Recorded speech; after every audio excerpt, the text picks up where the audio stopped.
Picture this. Christmas Eve, 1895. Snowfall whispers across the slopes of the Blue Ridge Mountains, blanketing the hills of North Carolina in a silent hush. Behind towering wrought iron gates, deep within what was once considered a forgotten corner of wilderness, something impossible stands complete. A house. But to call it merely a house would be an affront to the very idea of understatement. No. This was a marvel, a wonder, a monument to ambition. A structure so massive, so astonishing, that even today, over a century later, it remains the largest privately owned residence in the United States. 250 rooms. That number alone defies belief. Consider the White House, official residence of the president, boasting just 132 rooms. Biltmore had nearly double that. The mansion sprawled across 178,926 square feet of living space. That's more than 4 acres. 4 full acres. Under a single roof. If a guest were to sleep in a different bedroom every night, they could do so for over a month without repeating. 35 bedrooms, 43 bathrooms. At a time when most Americans still used outhouses, this estate featured dozens of fully plumbed bathing spaces, 65 fireplaces blazed in halls, bedrooms, libraries, 3 kitchens catered to the needs of its wealthy occupants and their guests. And as if those luxuries were not enough, there was an indoor swimming pool filled with 70,000 gallons of heated water, a bowling alley, a gymnasium, a library built to house 10,000 books. All of this, constructed not in New York City, not in the palatial summer colonies of Newport, Rhode Island, not even in the growing capitals of industry like Chicago or Boston, but in Asheville, North Carolina, a town barely on the map in 1895, surrounded by misty peaks and exhausted farmland. The sheer scale of Biltmore is enough to stop anyone in their tracks, but the mystery deepens the moment you ask a simple question. Why? Why would anyone build a structure so vast, so luxurious, so extravagantly impractical in such a remote location?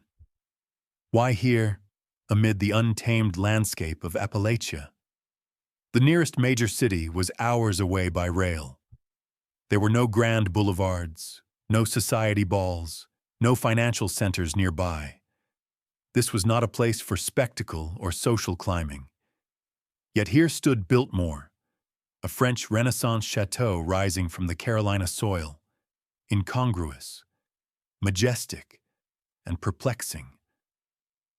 The construction itself had taken 6 years and over 1,000 laborers. Stonemasons from Italy, woodworkers from England, tile artisans from Spain, all brought to this hidden corner of America because the skills required did not exist domestically. An entire railway spur had to be built to haul in materials. Indiana limestone by the ton, marble shipped from Europe, timber sourced from distant lands. It cost $6 million to build Biltmore at the time, roughly $200 million today. That kind of money could have built hospitals, universities, entire towns. Instead, it built a house for a single man. Now, before we unlock this mystery further, if you've already found yourself leaning in, asking how and why, take a moment to subscribe to the channel for more gripping true stories like this one. Drop a comment below and tell us where in the world you're watching from and the local time right now. And if this story already has your curiosity burning, share this video with someone who loves a historical enigma. Because, as you're about to discover, the answer to why this mansion was built and how it has survived when others fell is unlike anything you've heard before.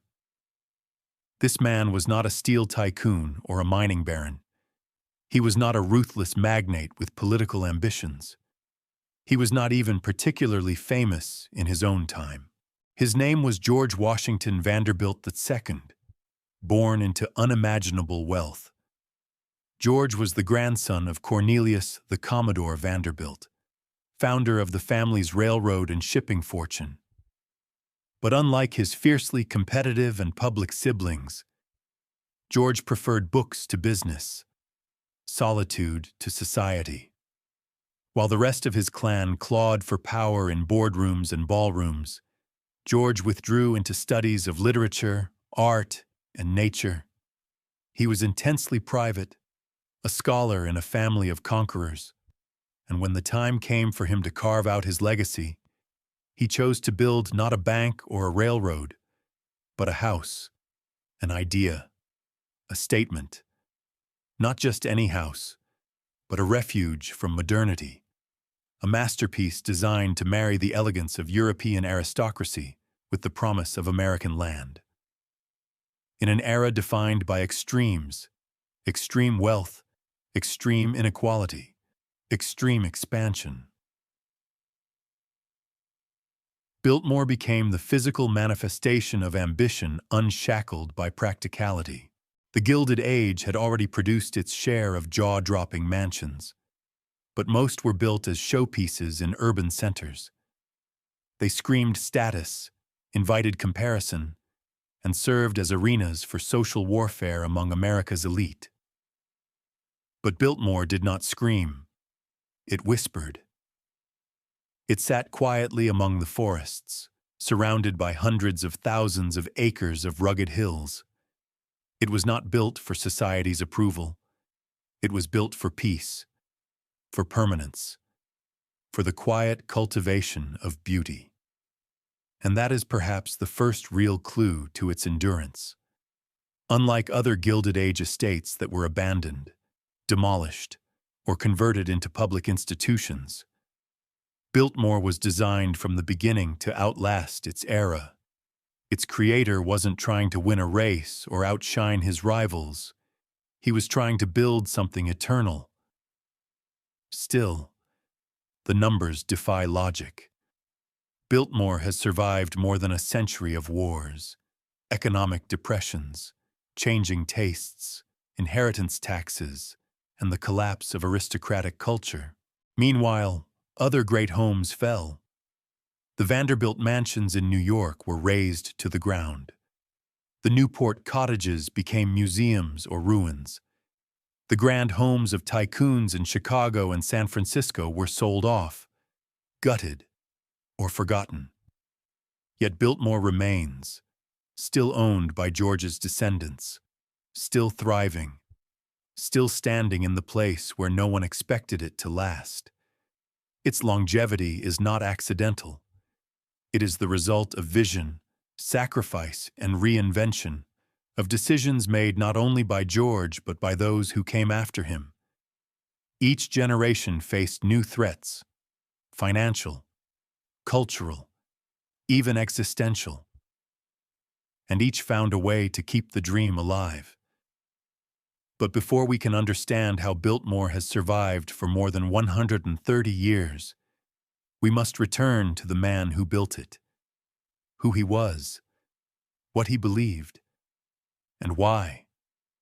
Against all reason, he decided to plant a palace in the mountains of North Carolina, because in his story lies the key to understanding everything that came after. This is not just a tale of wealth. It is a tale of vision, of solitude, of resistance to conformity. George Vanderbilt didn't want to dominate a market. He wanted to craft a sanctuary, and he would stop at nothing to make it real. So as you look at Biltmore's towering stone walls and soaring turrets, consider this. It was never just a house. It was a philosophy, etched in limestone and carved in oak. It was a declaration that life, even in an age of industry and greed, could still make space for art. for thought, for wonder. That legacy, more than the walls or the fireplaces or the tapestries, is what Biltmore protects. And that's what we'll explore in the chapters to come. In the pantheon of American wealth, the name Vanderbilt occupies a towering pedestal. Cornelius Vanderbilt, the patriarch, was a titan of industry, a man who built empires out of steel, steam, and brutal determination. He was called the Commodore, not by accident, but because he commanded fleets, railroads, fortunes. When he died in 1877, he left behind the largest private fortune America had ever seen, over $100 million, which in today's terms would amount to many billions. That inheritance would cascade down to his children and grandchildren, fueling a dynasty that defined the Gilded Age. But one of those heirs, a quiet boy named George, would grow up to defy the very values the family seemed to embody. Born on November 14, 1862, George Washington Vanderbilt II entered the world surrounded by opulence, power, and expectation. Yet, from a young age, he stood apart, not for his ambition, but for his inwardness. George was the youngest child of William Henry Vanderbilt, himself the richest man in America for a time. But while his older brothers, Cornelius and William Kissam, embraced the family's destiny with fervor, expanding railroads, fighting over market share, funding palaces in New York and Newport, George slipped quietly into the background. He had no taste for boardrooms, no hunger for conquest. At social gatherings, he was often overlooked. He didn't command attention. He listened more than he spoke. He preferred the company of books to the buzzing chatter of high society. As a teenager, he was already building what would become one of the largest private libraries in America. He read constantly, obsessively, not just in English, but in French, German, Italian, and eventually Greek. And he didn't just study literature. He dove into philosophy, history, architecture, the natural sciences. By his 20s, George was not merely well-read. He was deeply educated, a polymath with curiosity as deep as the family coffers. To his family, this was worrying. The Vanderbilts were men of action, not contemplation. They measured worth in steel tonnage and dividends, not in bookshelves and classical languages. George's brothers viewed him with a mixture of affection and bafflement. Their wives found him strange, unpolished in the ways of social warfare. And society columnists speculated that he might be eccentric or even mentally unwell. But George didn't care. He wasn't trying to win at the game of society. He was playing a different game entirely, one of introspection, beauty, and legacy. The Commodore might have built railroads, but George wanted to build something that would last beyond markets, something that would endure not through profit, but through purpose. Throughout his 20s, George traveled, not in the rushed, superficial way the rich often toured Europe, but as a student of culture. He wandered the chateau of the Loire Valley in France, tracing the lines of French Renaissance architecture with reverence. He lingered in English country estates, observing how they balanced elegance with self-sufficiency. He climbed the stairwells of Italian palazzos, studied their stonework, absorbed their symmetry. In Germany, he explored castles built for princes and dukes, but always with an eye, not just for grandeur, but for meaning. These weren't sightseeing trips. They were field studies for a vision that had begun forming quietly in his mind. He didn't want to recreate Europe. He wanted to interpret it, to build something in America that spoke not of conquest, but of curiosity. A house that was also a school, a sanctuary, a garden, a laboratory for sustainable living. It was during these travels that George began to dream of building his own estate. Not a townhouse in New York, not a summer cottage like his brothers built in Newport, but a true estate in the European sense. It would be grand. Yes, but not for the sake of grandeur. It would be remote. Yes, but only so it could be immersed in nature. It would be large. Yes, but not for status, for purpose. He envisioned an estate where he could live surrounded by beauty, where art and architecture would be matched by forestry and farming, where knowledge and creativity would flourish, where the land, exhausted though it might be, could be revived. A place where life could be lived with intention, not spectacle. That vision crystallized in 1888 when George visited Asheville, North Carolina for the first time. The region was being promoted as a health resort at the time. Doctors recommended its clean air and mild climate for those suffering from respiratory illnesses. George's mother, Maria Louisa, had health concerns, and the family came south seeking relief. But George saw something beyond health. He saw space. He saw potential, standing atop a ridge that overlooked the French Broad River, with the Blue Ridge Mountains unfolding in every direction. George experienced something few members of his family ever did: quietude. There were no grand avenues, no ringing bells of Wall Street, no invitations to galas, just mist, trees, and the whisper of wind. And in that moment, the vision became fixed. This would be the place. The land was in terrible shape, clear-cut for timber, abused by generations of farming, its soil depleted, its forests ravaged. Most people would have seen ruin. George saw raw possibility. He began acquiring land discreetly, never making a show of his purchases. Over time, parcel by parcel, he bought up over 125,000 acres, nearly 200 square miles. That's an area larger than many small states. Locals assumed he was mad. What could a Vanderbilt want with dead farmland? But George had a plan. He hired Gifford Pinchot, a young forester trained in Europe, to restore the land. They would plant new trees, restore creeks, build roads, implement the first scientifically managed forest in American history. The land would not be conquered. It would be healed. And in the center of that land, George would build his home. Not a seasonal escape, not a trophy house, a true residence, a year-round sanctuary, a monument to learning, to stewardship, to beauty. He reached out to Richard Morris Hunt, the most respected architect in America, and gave him a simple brief: a French Renaissance chateau, authentic and refined, like the ones George had studied in France. Hunt hesitated. The site was remote, mountainous, and required infrastructure that didn't yet exist.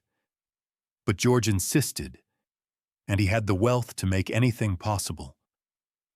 At just 27 years old, unmarried and without heirs, George began building what would become Biltmore.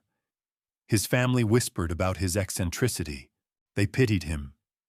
A bachelor building a castle in the woods, they said. A fantasy. A waste. But George was unmoved. He was not chasing profit. He was not chasing approval. He was chasing an ideal. And as the foundations were laid and the first stones hauled up the mountain, a quiet revolution began. One that would change not just George's life, but the architectural, environmental, and cultural landscape of America forever. By the spring of 1889, the mountain ridges outside Asheville, North Carolina echoed not with birdsong or wind, but with the rhythmic clatter of stone against chisel, timber being sawn, iron being hammered into shape. It was the beginning of one of the most ambitious construction projects in American history. George Vanderbilt, not yet 30 years old, had committed himself to building a personal estate of such complexity, elegance, and scale that even seasoned architects and engineers struggled to comprehend the enormity of the task.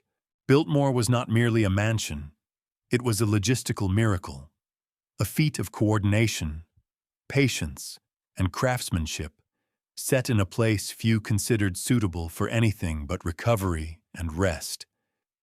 And yet here, among depleted farmland and stripped hills, a palace would rise. The first step was building access. There were no existing roads capable of handling the freight George needed. And so, before a single brick of the house was laid, a private railroad line had to be constructed to bring materials from the main railway line in Asheville directly to the building site. This alone was a significant undertaking, winding through valleys and forests, over rivers and ridges. Through this line came everything: millions of pounds of Indiana limestone, massive steel girders, Italian marble, French roof tiles, English oak. For a house in the American wilderness, nearly every essential element was shipped across oceans and railways. Then came the workers, hundreds at first, and eventually over 1,000. American laborers, yes, but also skilled craftsmen imported from Europe, stonemasons from Italy, plasterers from France, tile setters from Spain, woodcarvers from England. Entire crews relocated to this Appalachian worksite, creating a sort of international village nestled in the hills. At the center of this vision stood Richard Morris Hunt, George's chosen architect. Hunt had designed monuments for the rich before. He built the Marble House in Newport for the Vanderbilts. He crafted the base of the Statue of Liberty. But nothing had prepared him for Biltmore's location or George's relentless demand for perfection. The site was beautiful, yes, but also treacherous, steep, rocky, unstable in parts. Surveying had to be done with care, and foundations laid with absolute precision. Hunt based his design on the French Renaissance chateau that George so admired. Chenonceau, Blois, Chambord, structures with soaring roofs, arched windows, delicate stonework, turrets, and towers. But Hunt wasn't merely copying, he was adapting. This wasn't France, it was America.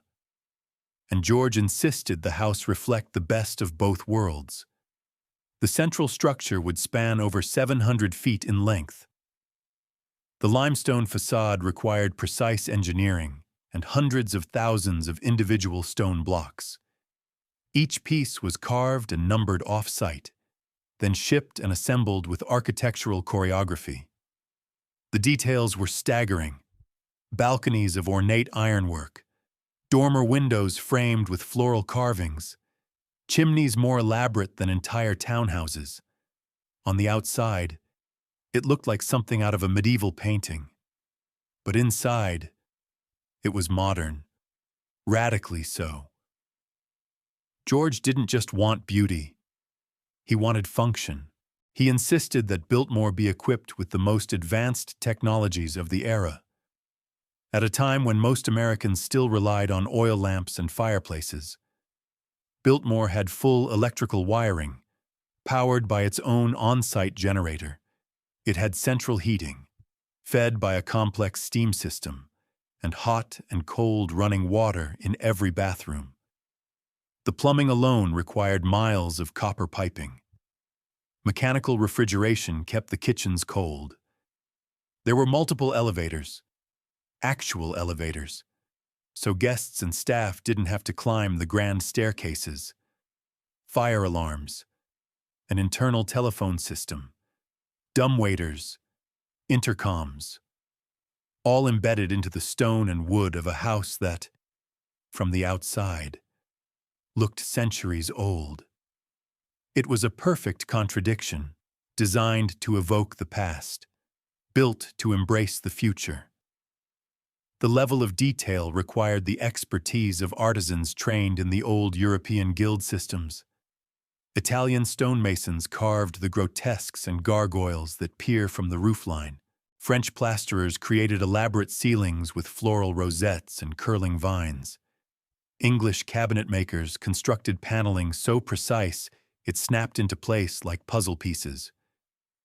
In some rooms, entire ceilings were pre-built in workshops in New York or Europe and shipped down in sections.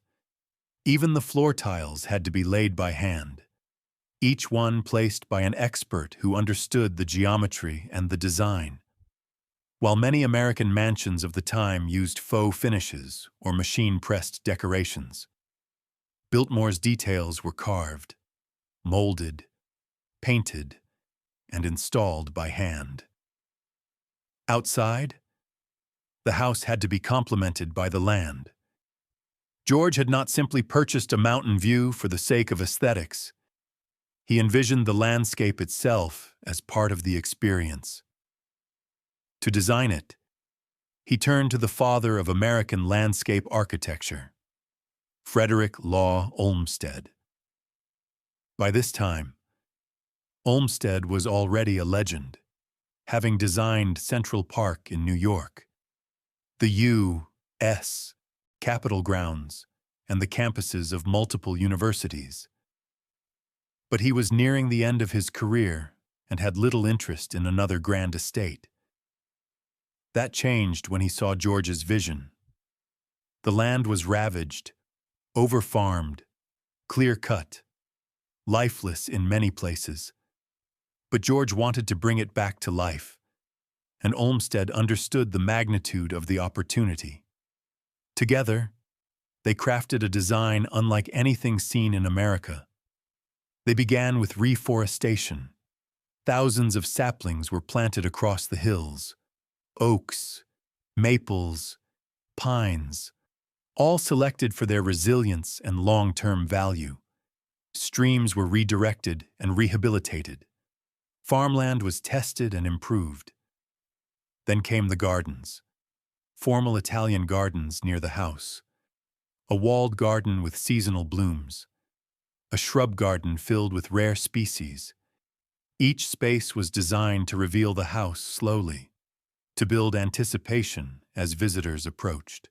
The main road to Biltmore was curved deliberately so that guests would catch fleeting glimpses of the chateau between trees, with the final reveal arriving at just the right moment. It was theater, but it was also philosophy. Landscape as narrative, nature as co-author of experience. For 6 years, the construction continued. George visited frequently, involved in every decision. He chose the tapestries. He reviewed floor plans. He walked through unfinished hallways, examining window placement, ceiling angles, even doorknobs. He was not a passive patron, but an active creator. Nothing was too small to escape his attention. If a carved panel looked imperfect, it was redone.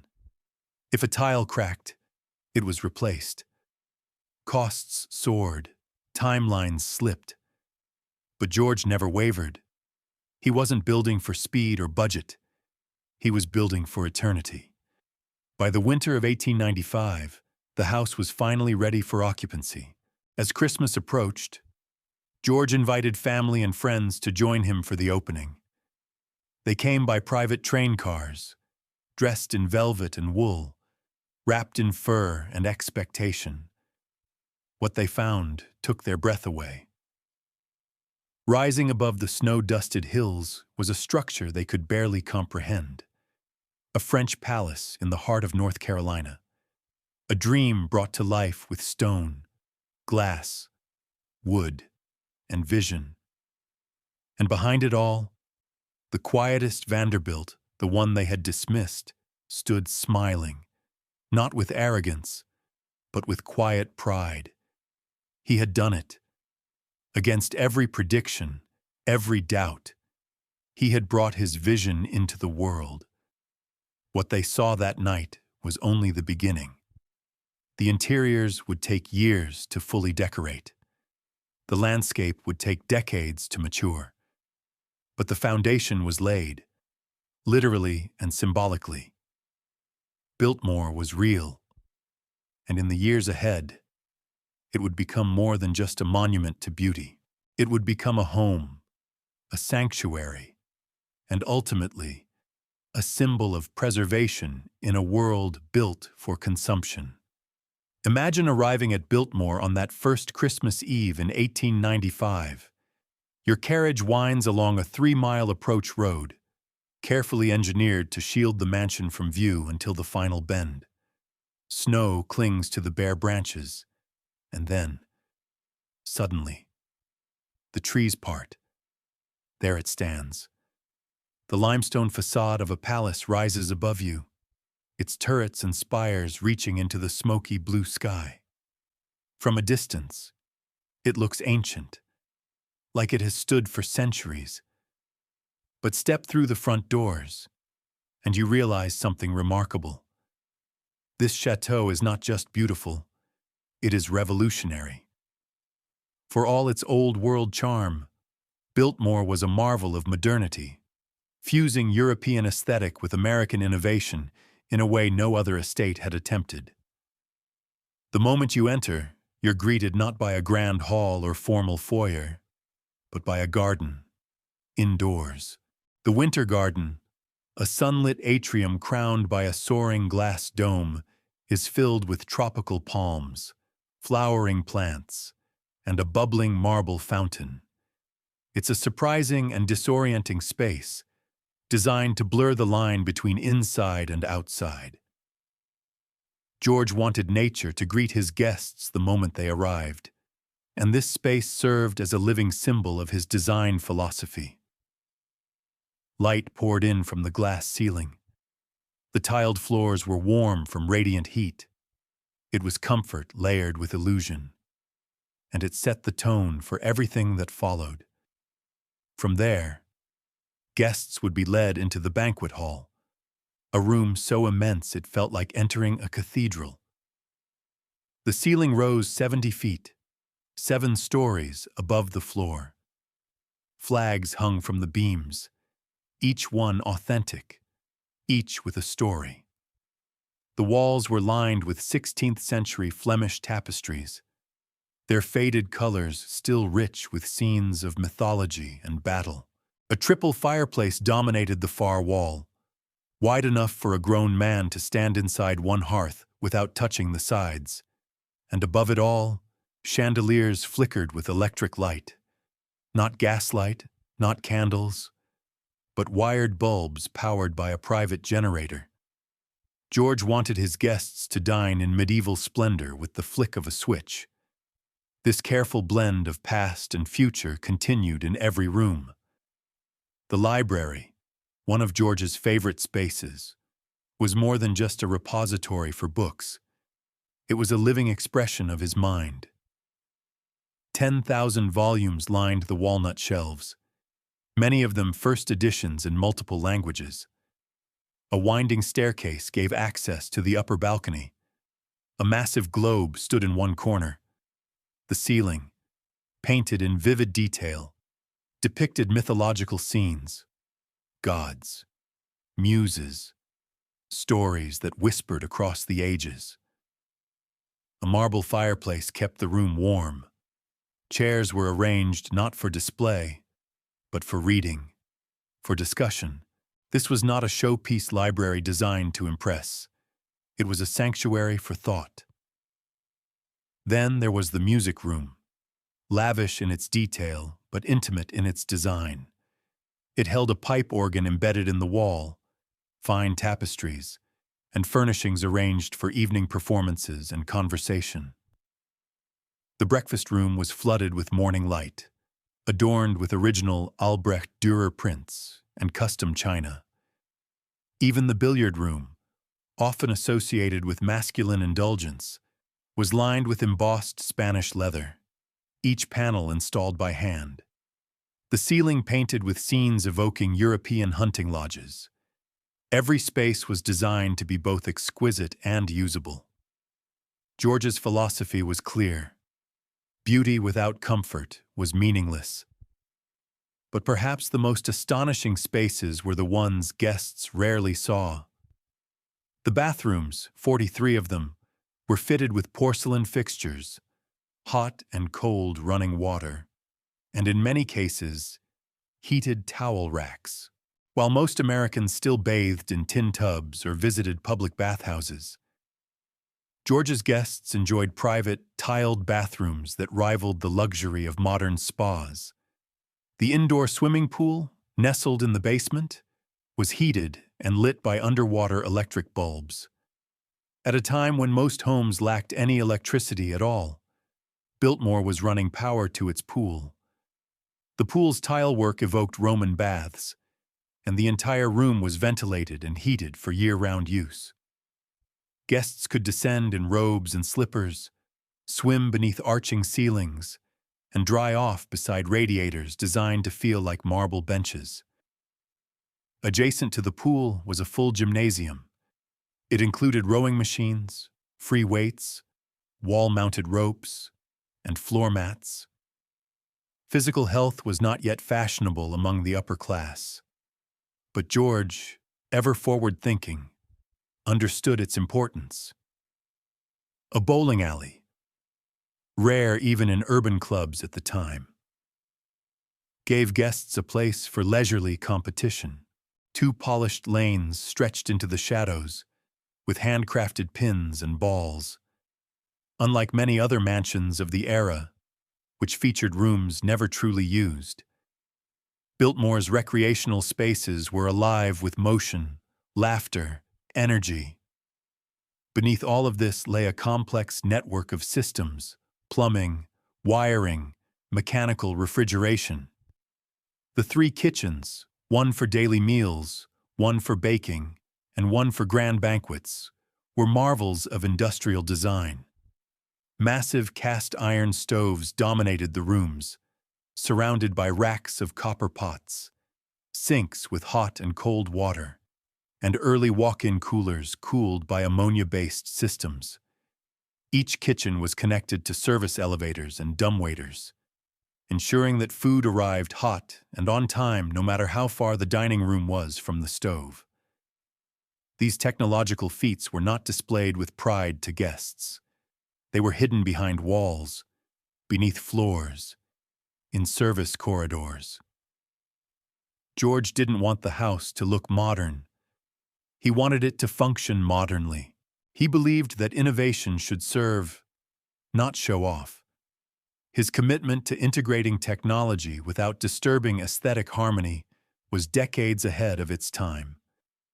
It created a seamless experience, one where candles flickered beside invisible electric bulbs, where ancient tapestries adorned walls wired with alarms, where 100-year-old woodwork concealed metal supports. And perhaps this is what made Biltmore unique. Not just its size, not just its splendor, but the harmony it achieved. It was at once a dreamscape and a machine, a cathedral and a laboratory, a memory of Europe and a prophecy of America's future. While other estates flaunted wealth in gaudy bursts, Biltmore whispered it through subtlety, through depth, through functionality wrapped in beauty. Every room had a purpose. Every purpose had a refinement.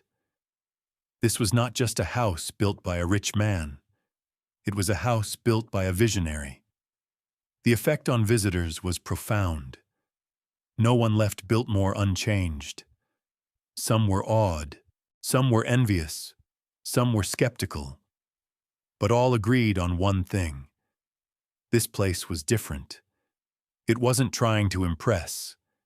It was trying to express. And what it expressed was George's belief that a life lived among art, nature, and knowledge was the highest form of wealth. Biltmore wasn't a fortress against the world. It was an invitation to experience it differently.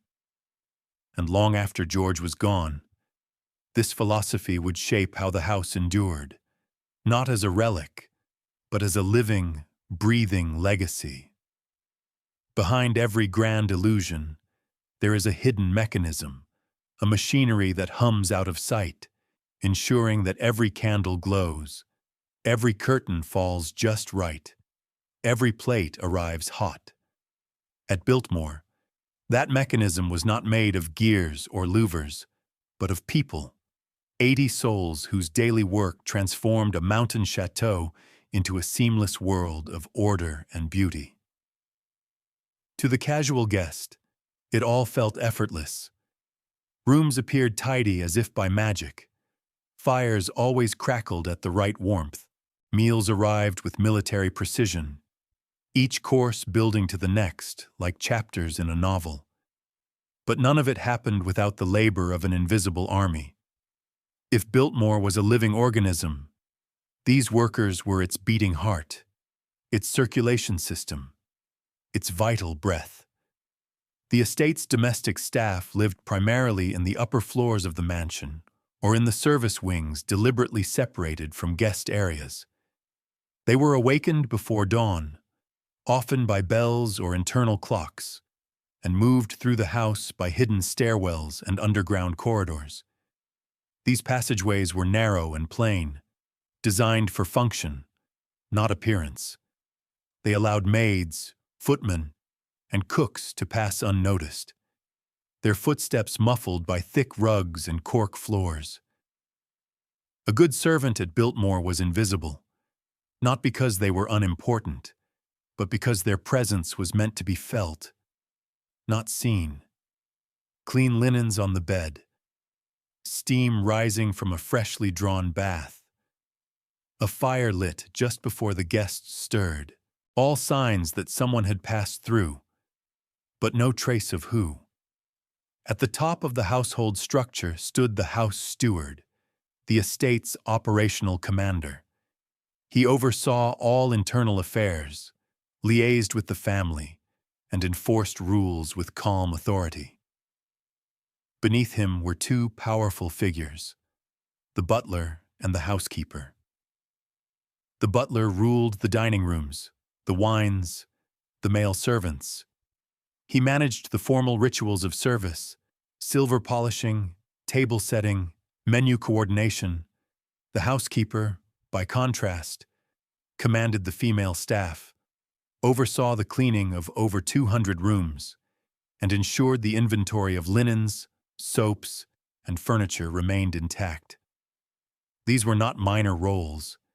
They required intelligence, memory, and unshakable discipline. Mistakes were noticed. Reputations were built or broken in silence. The staff was further divided by specialization. Ladies' maids assisted female guests with dressing, hairstyling, mending delicate clothing, and maintaining their wardrobes. Valets did the same for men, laying out suits, shining shoes, preparing toiletries. There were footmen who handled dining service, answered doors, delivered messages across the mansion using the internal telephone system.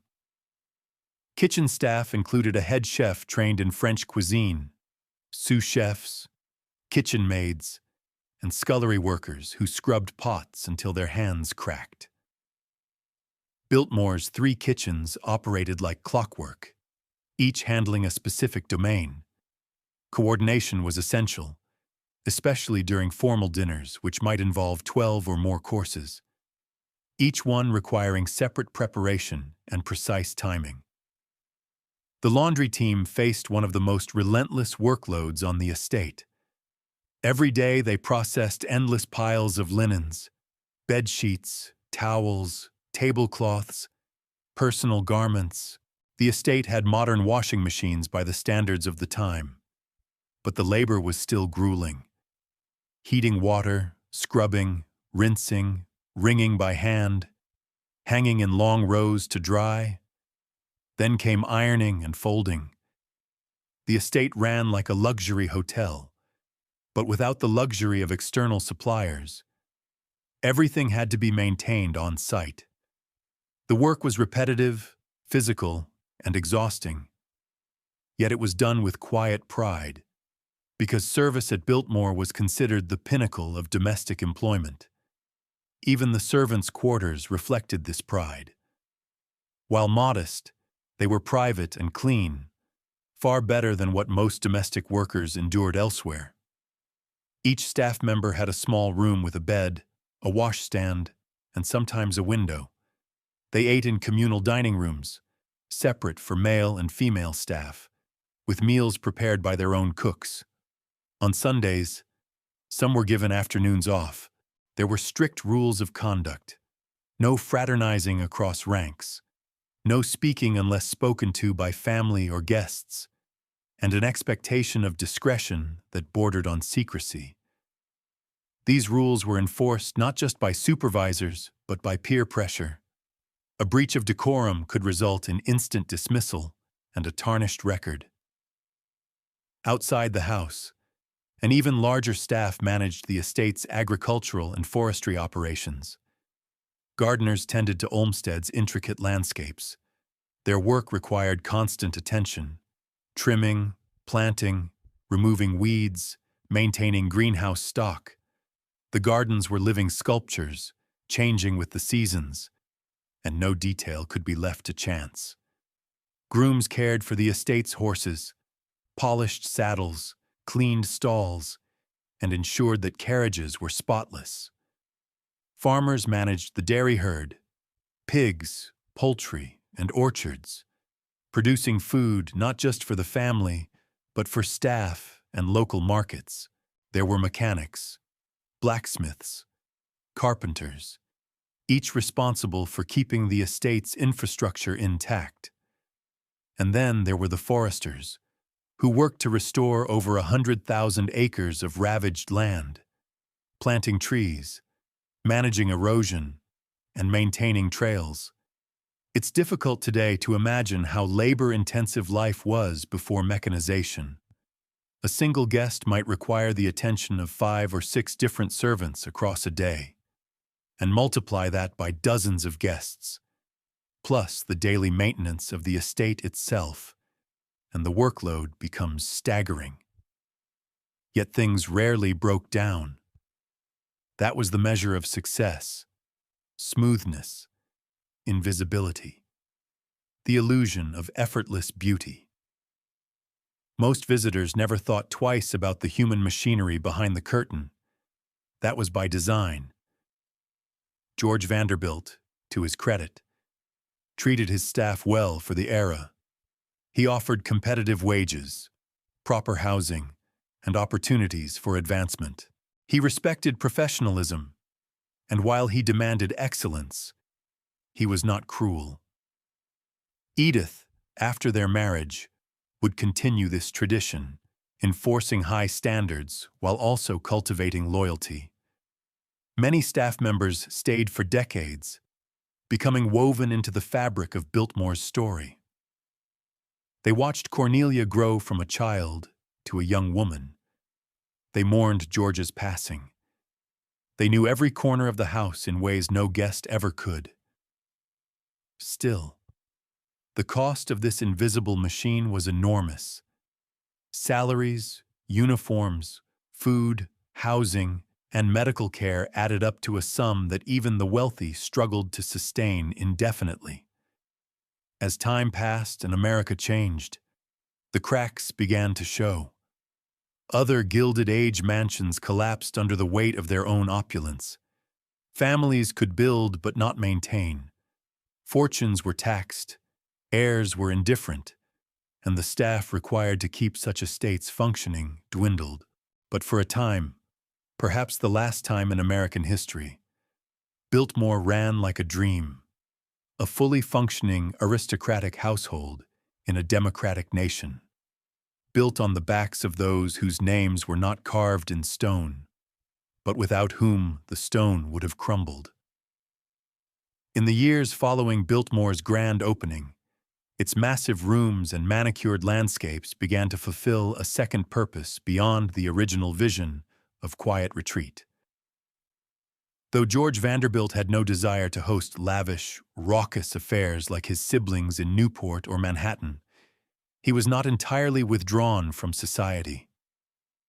In his own way, he crafted a cultural sanctuary, an American salon nestled in the wilderness, where art, science, politics, and literature could be discussed not for spectacle, but for the sheer joy of intelligent conversation. The guest lists that passed through Biltmore's arched front doors read like a cross between the New York Social Register and the pages of a philosophy journal. Unlike the glitz and gossip of Fifth Avenue, here at Biltmore, the most valued currency was insight. Edith Wharton came to Biltmore more than once. At the time, she was already gaining a reputation for her sharp observations of American high society. Her novels would soon define the genre of Gilded Age disillusionment. Yet even Wharton, ever skeptical of the wealthy and their hollow customs, found herself impressed by Biltmore's sincerity. This was no hollow showpiece. It had grace. It had substance.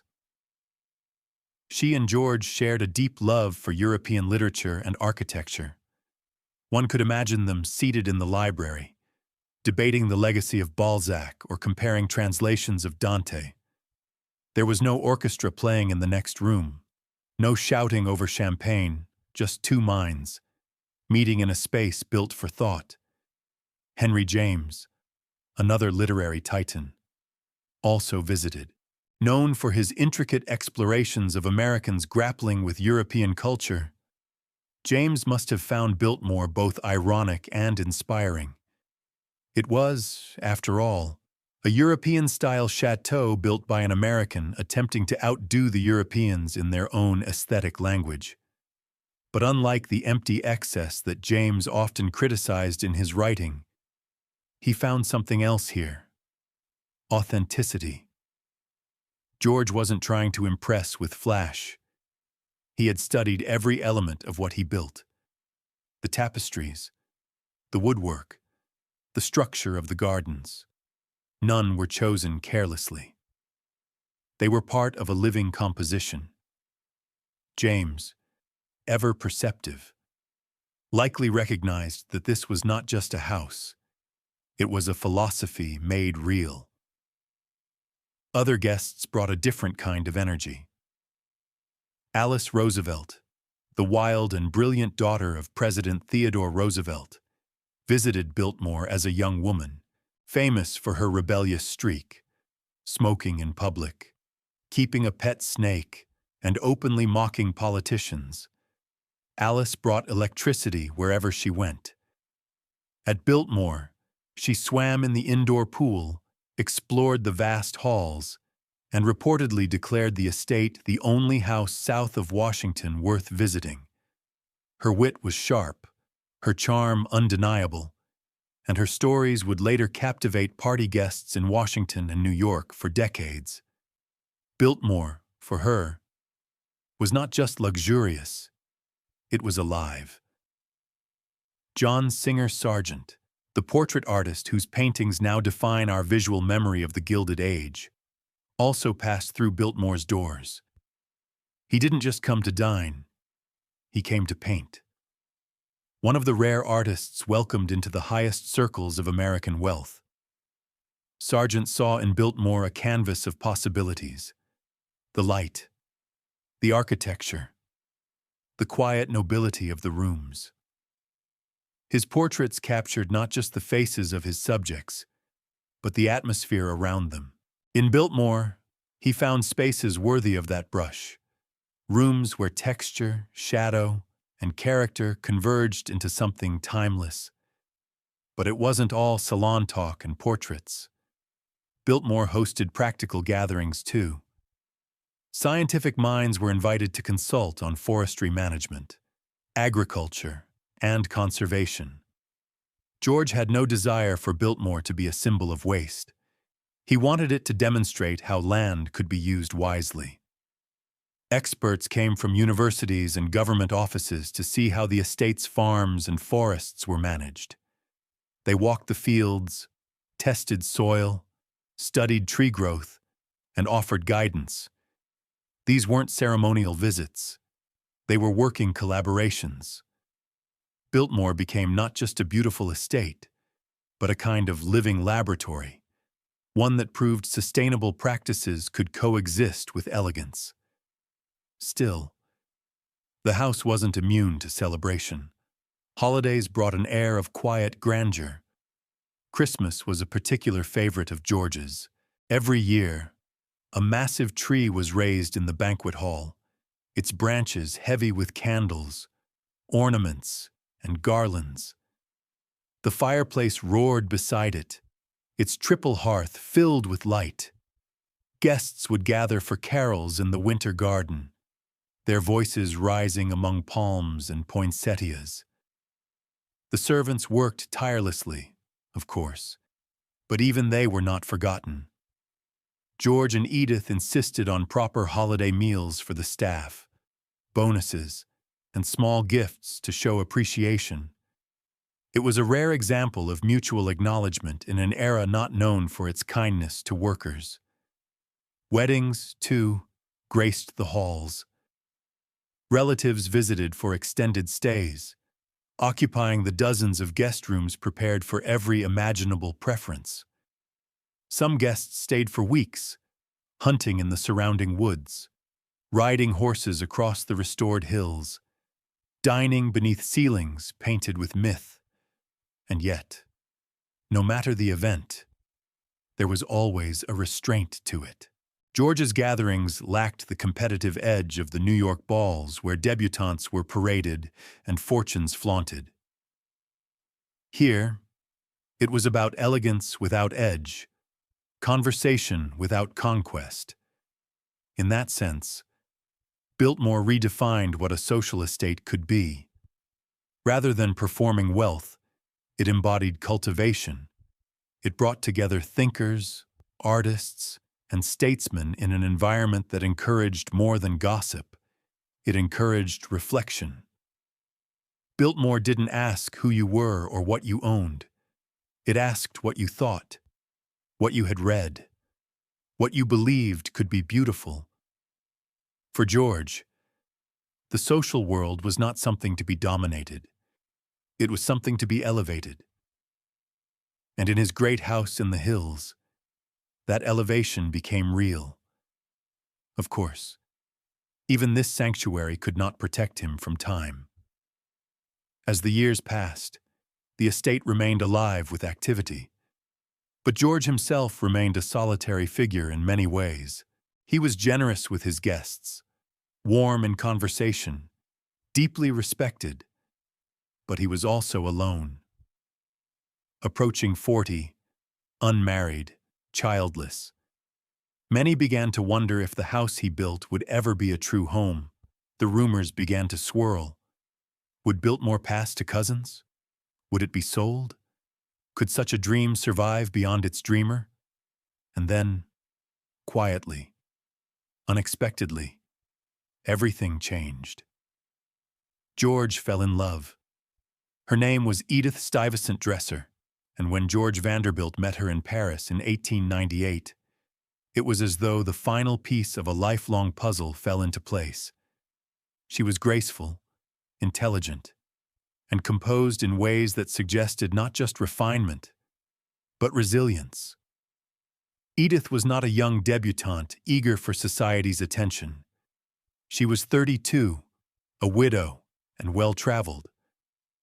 Her lineage traced back to the earliest days of New York, descendants of Dutch governors, families rooted in the old world's decorum, but adapted to the energy of the new, where George had spent his life in introspection. Edith had moved through the world, absorbing its rhythms, adapting, observing. Their meeting was quiet, but the connection instant. This was no strategic marriage, no alliance of fortunes. It was love, the quiet, enduring kind that doesn't need to announce itself.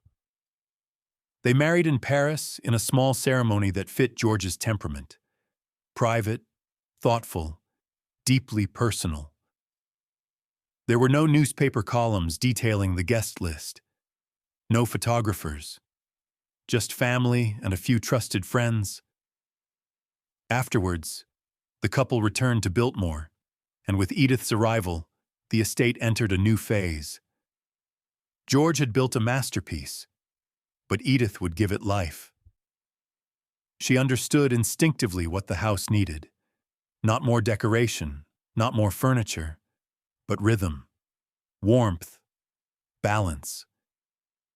In every way that mattered, she became the soul of Biltmore. From the moment she stepped through the front doors, Edith began shaping the way the estate functioned. Unlike many society women who delegated household management, she took an active role. She reviewed operations, studied expense ledgers, and walked the estate grounds.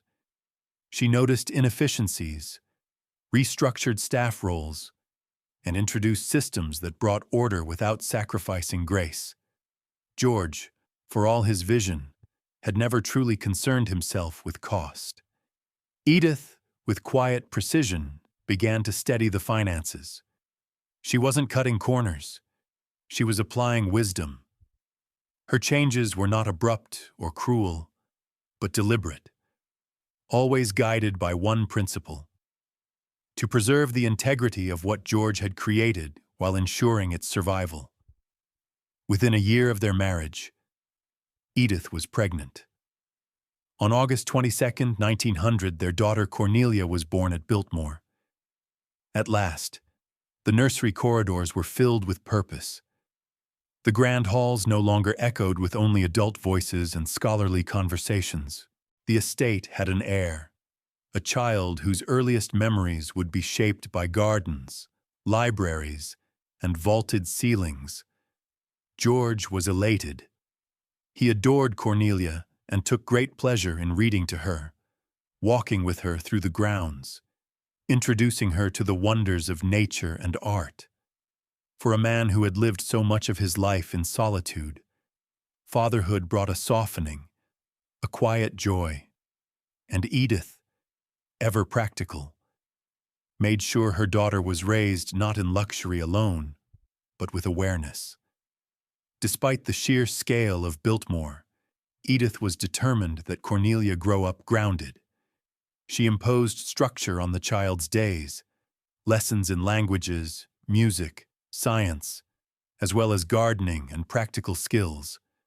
Servants might have been everywhere, but Edith insisted Cornelia know their names, understand their work, and treat them with respect. The house was vast, but it was not a plaything. It was a responsibility. In that, Edith was already preparing her daughter for the challenges that would one day come, challenges she herself was already beginning to recognize. Because even in those early years of marriage, Edith could see what George had always tried to ignore. The estate was magnificent, but its financial demands were ceaseless. The cost of maintaining hundreds of rooms, dozens of staff, and thousands of acres was staggering. The forestry operation, while innovative, was not yet profitable. The farms produced, but not at a scale that could subsidize the household. George had poured millions into Biltmore without ever asking what it would take to sustain it. Edith did ask, and slowly, carefully, she began to implement systems that made the estate leaner, not smaller, not diminished, just smarter. She renegotiated supplier contracts. She reduced overlapping staff roles. She closed off certain wings during seasons with fewer guests to conserve heating and cleaning resources. These were the kinds of decisions George had avoided, choices that required a manager's mind, not a dreamer's. Yet she never imposed changes that would compromise the estate's dignity. She walked a fine line between preservation and practicality. And as the new century dawned, she became as indispensable to Biltmore as the limestone in its walls. Socially, Edith also brought balance. She hosted with ease, charming guests without pretense, orchestrating dinners and holidays with a natural sense of proportion. She knew how to maintain tradition while avoiding ostentation. Christmases at Biltmore became legendary, trees reaching the ceiling, choirs echoing through the winter garden, gifts prepared not just for family, but for staff and local children. She extended Biltmore's reach into the community, quietly supporting hospitals, schools, and local causes. To Asheville, she wasn't just Mrs. Vanderbilt. She was a benefactor, a presence, a steadying hand. Meanwhile, George's health, never robust, began to falter. Always a slight figure, always more scholar than athlete, he now suffered frequent illnesses. Edith urged him to rest, to delegate more, but he remained involved in his projects. The forestry school, the farms, the library acquisitions. He remained a man building toward a horizon only he could see. In 1914, while visiting Washington, D.C., he developed appendicitis. An operation was attempted, but complications arose. On March 6th, George Vanderbilt died during surgery. He was just 51 years old. The news stunned everyone. Edith had lost her husband. Cornelia, just 13, had lost her father.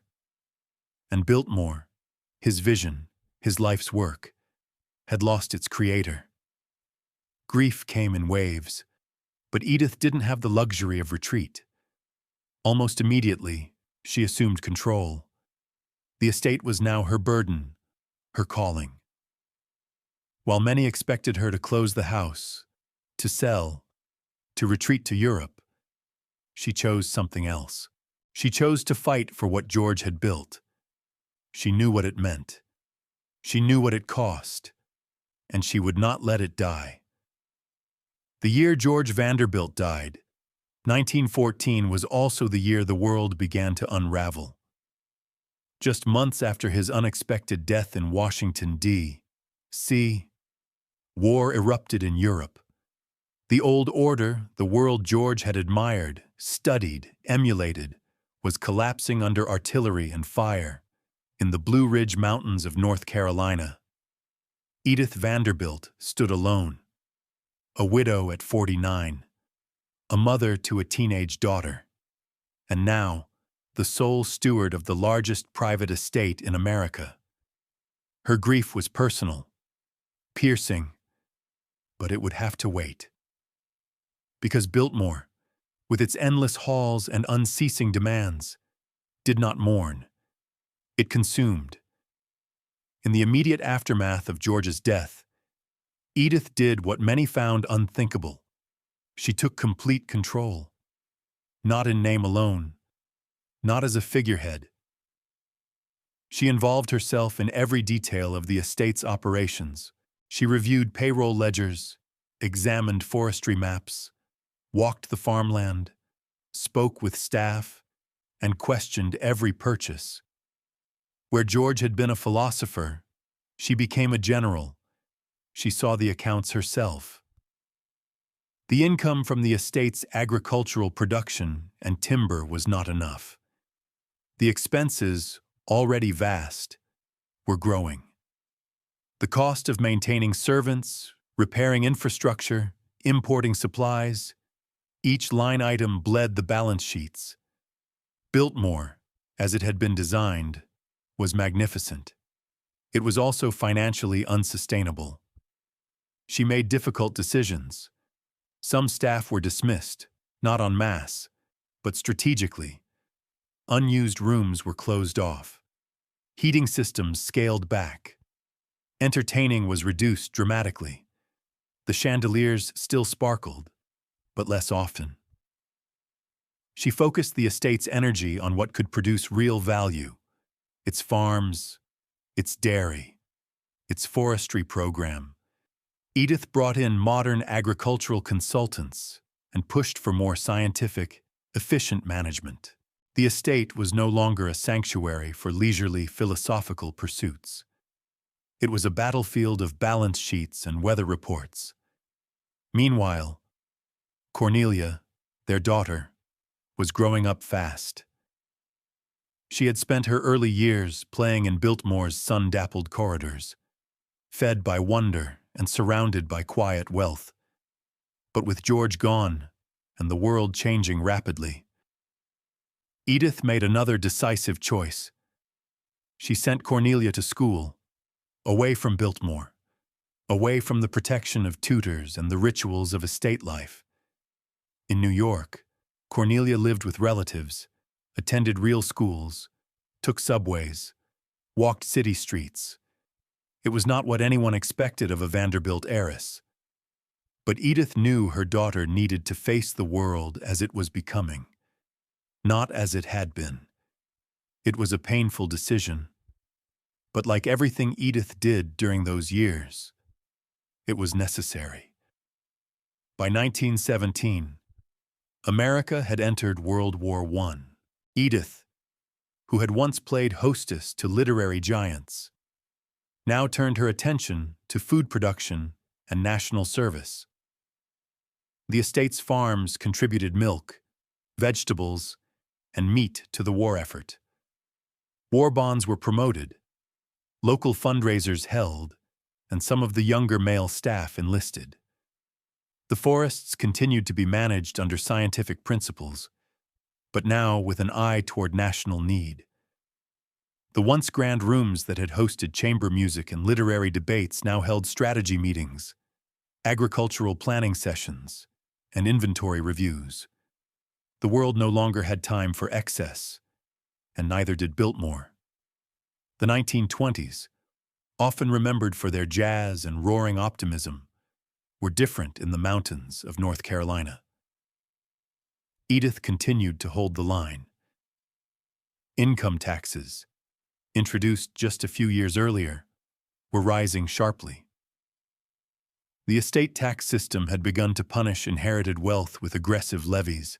Maintaining a house like Biltmore, once a point of family pride, was becoming a burden of almost unbearable weight. Other branches of the Vanderbilt family were already retreating.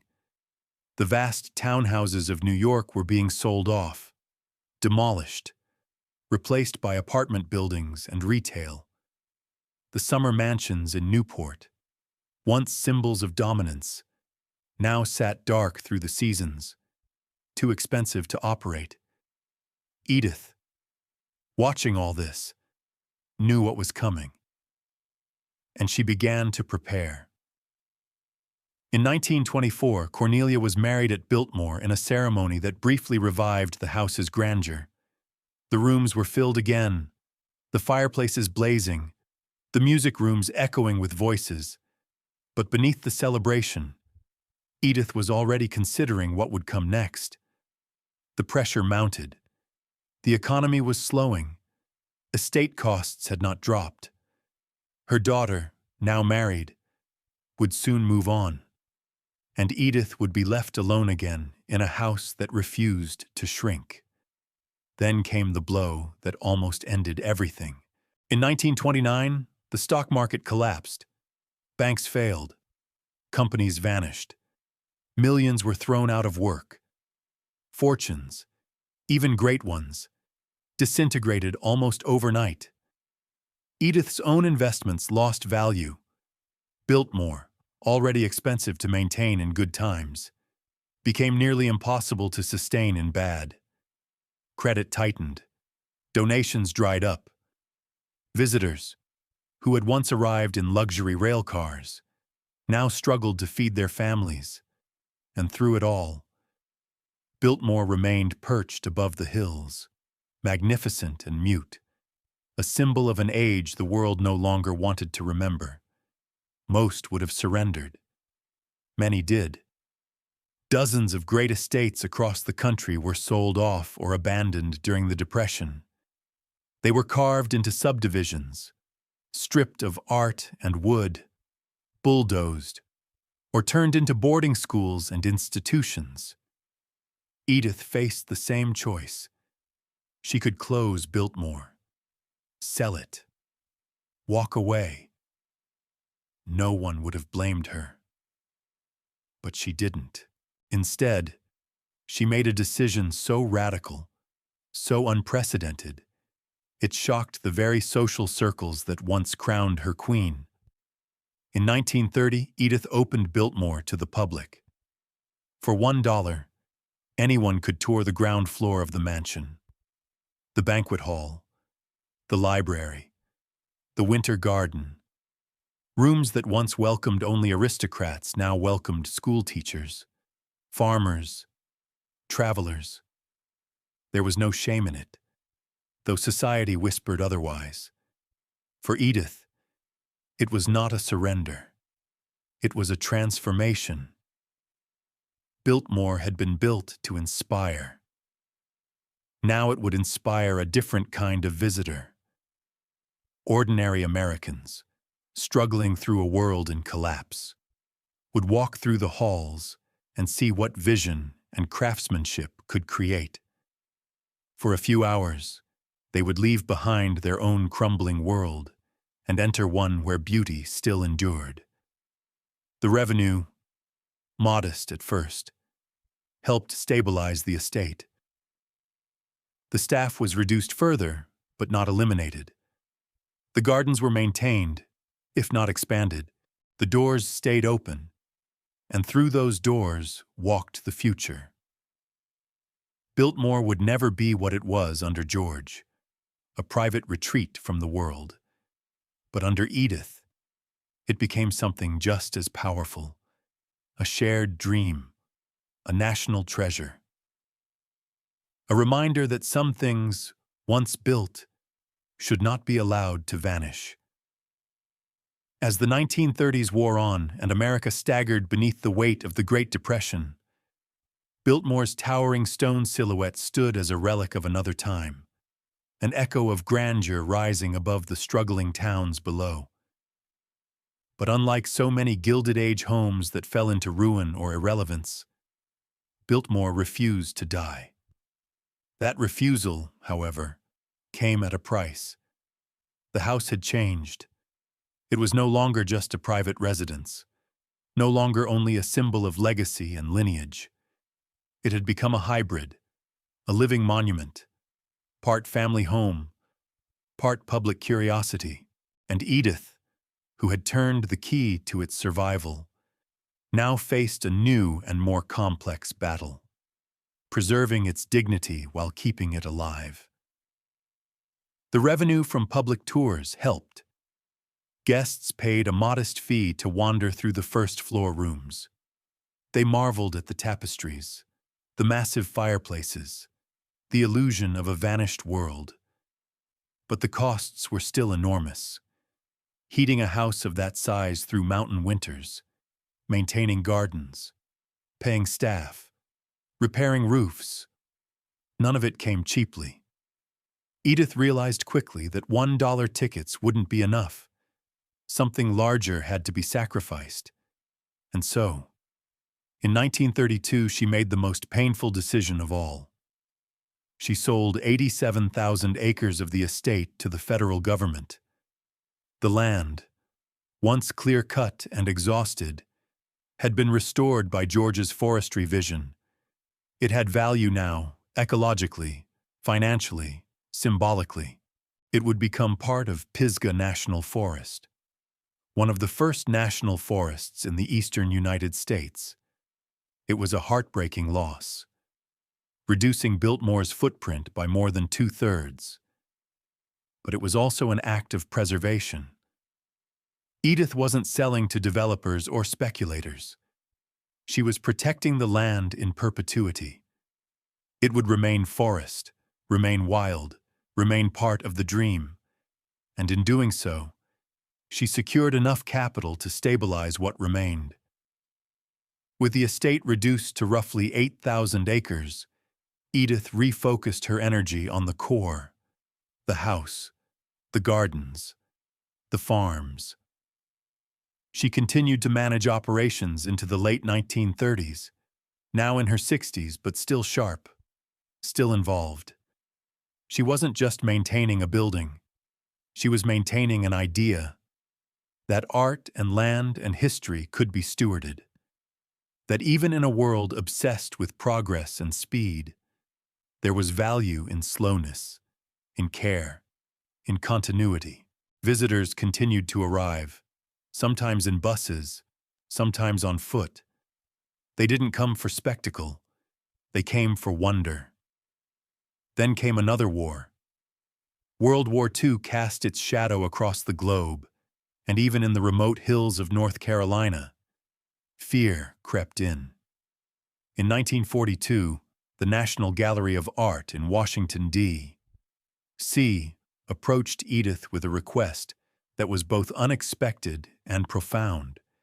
They feared a German bombing raid might strike the capital. They needed a safe location to store some of their most priceless paintings. Could Biltmore help? Edith didn't hesitate. The music room, the bowling alley, and other secure rooms were transformed into vaults. Works by Rembrandt, Raphael, and Vermeer were quietly crated, transported by train, and stored inside George's creation. For several years during the war, Biltmore housed more valuable artwork than many of the world's great museums. It wasn't open to tourists then. It was a sanctuary again, a role it had always been designed to play, not just for its owners, but now for humanity's treasures. Edith, in her 70s, once again ensured that Biltmore served not just the family, but the nation. When the war ended, the world emerged changed once more. The economic boom of the 1950s lifted many Americans, but it also further separated them from the Gilded Age past. The culture was becoming suburban, efficient, modern. The idea of sprawling estates with dozens of fireplaces and servant wings seemed not romantic, but ridiculous. Cornelia, George and Edith's daughter, had long since left Biltmore. Her marriage ended in divorce. She traveled the world, living in Europe and New York. She had no interest in managing the estate, and so it remained Edith's burden and her triumph. In 1958, at the age of 92, Edith Vanderbilt died. She had outlived her husband by 44 years. She had managed the estate through depression, war, and social upheaval. She had saved it not once, but several times, and she had done it with grace, intelligence, and quiet strength. She left behind a house still standing, still cared for, still visited.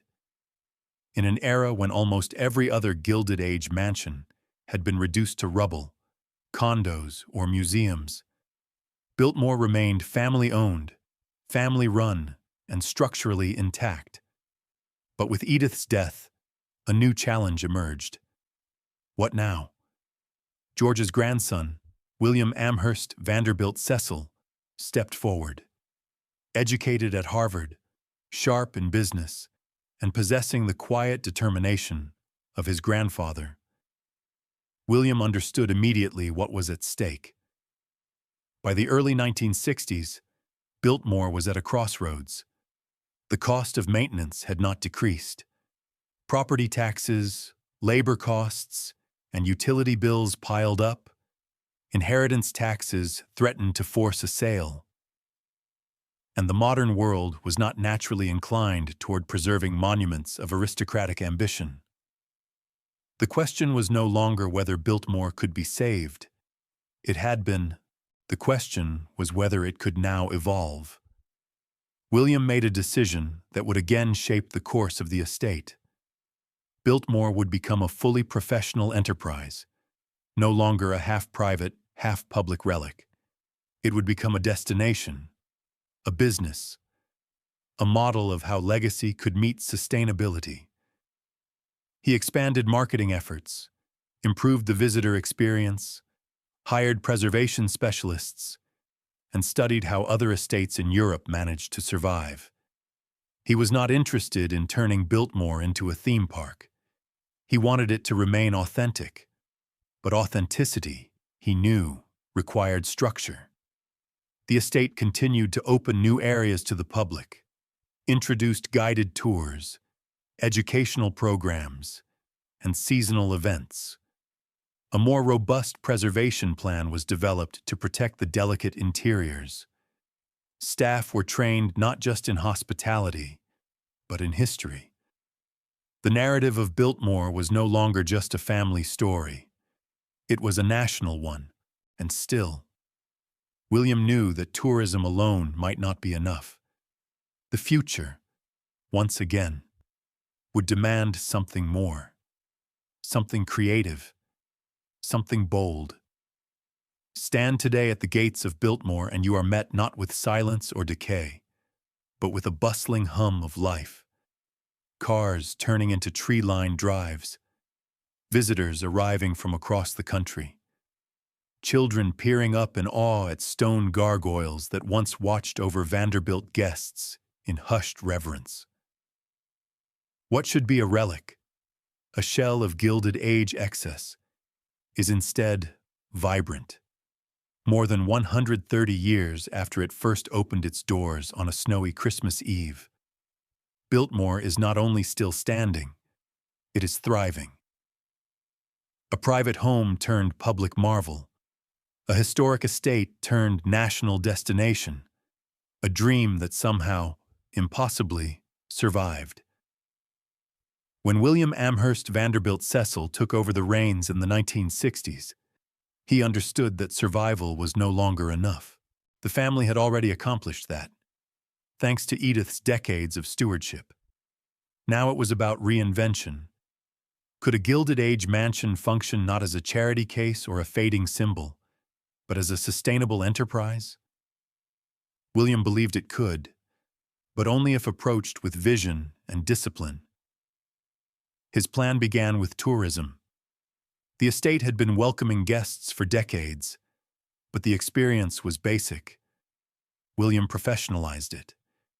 He trained staff, created curated tours, introduced audio guides, designed educational programs for schools.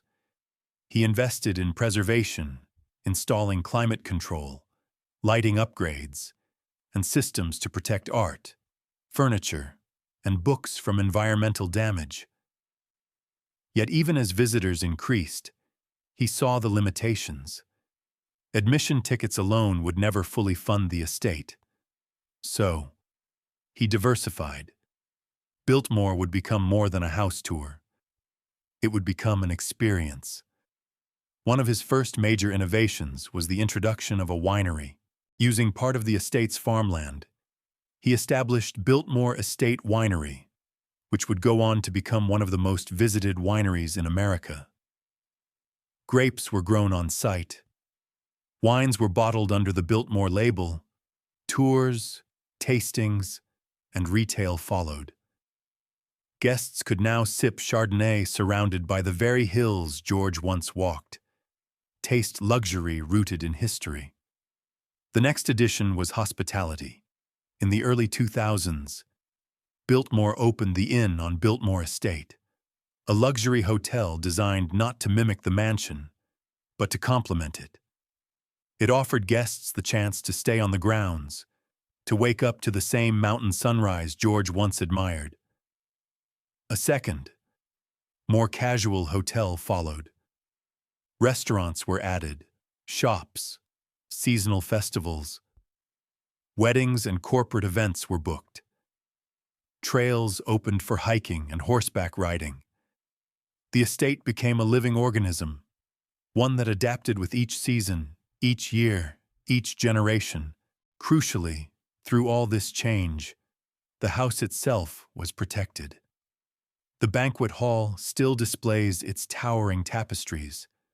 The library remains lined with George's books. The winter garden blooms year-round. The billiard room still smells faintly of leather and polish. The indoor pool, empty for preservation reasons, still gleams with tiled elegance. Visitors walk through spaces that have been lovingly maintained to feel as they did in 1895. But it is not a museum in the dusty sense. It is a home with heartbeat, guided not by nostalgia, but by purpose. The estate's current operators, George Vanderbilt's descendants, continue this mission. They live in private quarters on the property. They attend board meetings, lead tours, represent the brand at events. Unlike many historic homes now governed by state trusts or nonprofit foundations, Biltmore remains family-owned. This is not just a business to them, it is a responsibility, and that responsibility grows more complicated with each passing decade. Property taxes are immense. The cost of preserving antiques, architecture, and rare materials increases constantly. Climate threats loom larger every year. Labor remains a constant concern. And perhaps most daunting of all are inheritance taxes. At every generational handoff, the estate faces the risk of being carved up just to pay its own price of survival. But so far, every generation has met the challenge. They plan years in advance. They invest in long-term preservation. They operate with both reverence and realism. They do what most other Gilded Age families could not: keep the dream alive without allowing it to devour them. And visitors, more than 1 million each year, make that possible. They come for weddings, for anniversaries, for holiday escapes and school field trips. Some come with curiosity, others with reverence. All leave changed, because Biltmore is not just a house, it's a message. It says that beauty is worth fighting for, that vision matters, that you can take something rooted in the past and make it speak to the present. It says that legacy is not about stone walls or expensive tapestries. It's about choices. Edith chose to stay when she could have fled. William chose to build when he could have sold. George, above them all, chose to create something not for profit, but for meaning. A place of thought, a refuge from noise, a home for art, land, family, and future. In the end, Biltmore's survival defies logic. Great mansions were never meant to last. They were built as declarations of dominance, and when their owners fell, the houses crumbled too. But Biltmore was different. It was not built in the center of power, but on its edge. It was not built for applause, but for peace. And because of that, it has endured where louder, flashier homes have vanished. It did not scream, it whispered.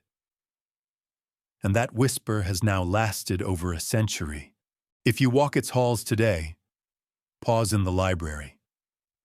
Look at the spines of George's books, many with his notes still in the margins.